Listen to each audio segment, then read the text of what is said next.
वंदे भारत आप देख रहे हैं भारत तक, आपके साथ मैं हूं सांची त्यागी। एलएसी पर गोगरा हॉट स्प्रिंग को लेकर भारत और चीन के बीच में सहमति हुई थी कि दोनों देशों की सेनाएं अब पीछे हटेंगी। तो इसे लेकर तस्वीर भी सामने आई और खबरें भी। खबर है कि अब इस पॉइंट से दोनों ही सेनाएं पीछे हटने लगी हैं। बंकर उखाड़ फेंक दिए गए हैं और इसके अलावा दोनों ही देशों की सेनाएं अब इस पॉइंट से पीछे हट रही हैं। आखिरकार भारत और चीन की सेनाओं के बीच 2 साल से चल रहा गतिरोध अंतिम पड़ाव पर पहुंचता नजर आ रहा है। पूर्वी लद्दाख में गोगरा हॉट स्प्रिंग एरिया में पेट्रोलिंग पॉइंट 5 से दोनों देशों की सेनाएं अब पीछे हट गई हैं। यहाँ 5 दिन तक डिसएंगेजमेंट प्रक्रिया चली। आखिरी दिन अस्थायी बुनियादी स्ट्रक्चर यानी बंकर को भी ध्वस्त करने का रहा। दोनों देशों की सेनाओं ने योजना के अनुसार अब इसे पूरा कर लिया है और अपनी अपनी सेनाओं को वापस बुला लिया है। इतना ही नहीं, इस पूरे प्रोसेस के दौरान वेरिफिकेशन भी किया गया। इलाके की पूरी जमीन समतल कर दी गई।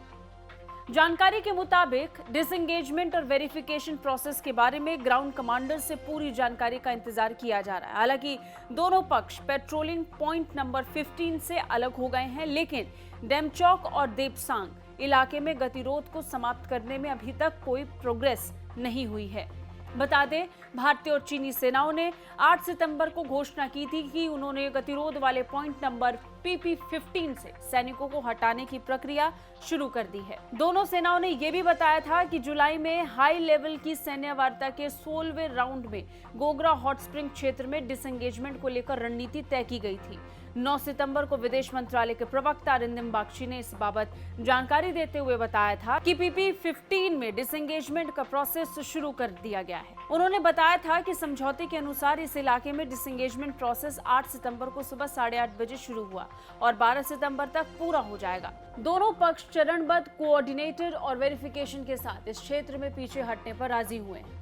बागची ने बताया था कि यह तय किया गया कि दोनों देश यहां बनाए गए सभी अस्थायी स्ट्रक्चर और अन्य संबंधित बुनियादी ढांचों को ध्वस्त करेंगे और पारस्परिक रूप से इसका वेरिफिकेशन भी किया जाएगा।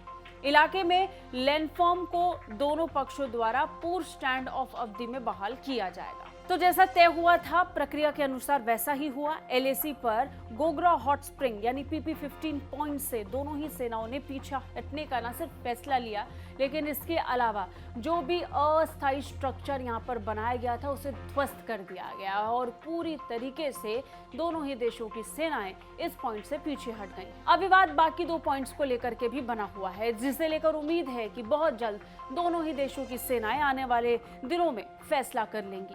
कैसी लगी रिपोर्ट कमेंट करके जरूर बताइए। बाकी रक्षा और विदेश मामलों से अपडेट रहने के लिए देखते रहिए भारत तक। जय हिंद।